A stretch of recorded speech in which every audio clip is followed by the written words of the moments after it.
Prepare பண்ற விஷயம் எதுன்னு கேட்டீங்கன்னா காலிஃப்ளவர் 65. இதை எடுக்காத வீடுகளே இருக்காது. இந்த மாதிரி ப்ரிப்பரேஷன் தயிர் சாதம், ரசம் சோறுக்கு, கிள்ளி போட்ட சாம்பாருக்கு, அதுக்கெல்லாம் தொட்டு சாப்பிட ஐயோ வார்த்தைகளே இல்ல, அப்படி சூப்பரா இருக்கும். நல்லா ஒரு 2-3 தடவை அது நல்லா கழுவிட்டு அந்த ஒரு ஈரத்தன்மை இருக்கும்போது அந்த காலிஃப்ளவர் எடுத்து இதில் வச்சு ஃபர்ஸ்ட் எலுமிச்சம்பழம் அதில் ஆட் பண்ணிடுவோம். அதுக்கப்புறம் மேலே உப்பு, இதுக்கப்புறம் வந்து இஞ்சி பூண்டு சார். ஓகே, இதை மிக்ஸ் பண்ணலாம். அகலமான பாத்திரம் தான் ஈஸியா மிக்ஸ் பண்ணி எடுக்க முடியும். அதான் இப்போ பார்த்தீங்கன்னா தெரியும், அந்த இஞ்சி பூண்டு எல்லா பீசஸ்லயும் ஆட் ஆயிரும். ஓகே, இதுக்கப்புறம் நம்ம வந்து அந்த காரப்பொடி இதுக்கப்புறம் சிக்கன் மசாலா, மட்டன் மசாலா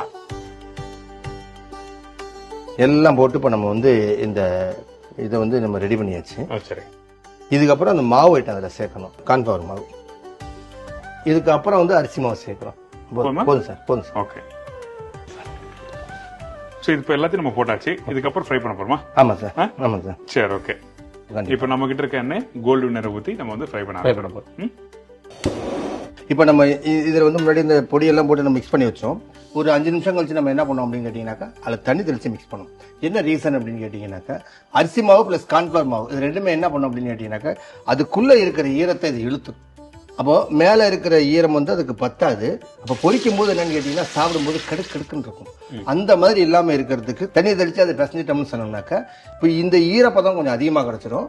அது சாப்பிட்றதுக்கு வாய்க்கு ரொம்ப சாப்பிட்டாவும் நல்ல ஒரு அந்த கிறிஸ்பியும் கிடைக்கும். ஓகே,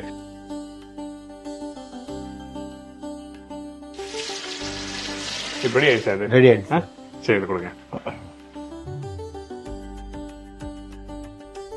சுட காலிஃப்ளவர் 65 ஃப்ரைடே தொட்டா அப்படியே அந்த மசாலா கோட் பண்ணி முறு சூப்பராக இருக்குது. முறு சூப்பராக வந்திருக்கு. சூப்பரான வாசம், ஃபர்ஸ்ட் கிளாஸாக இருக்கு.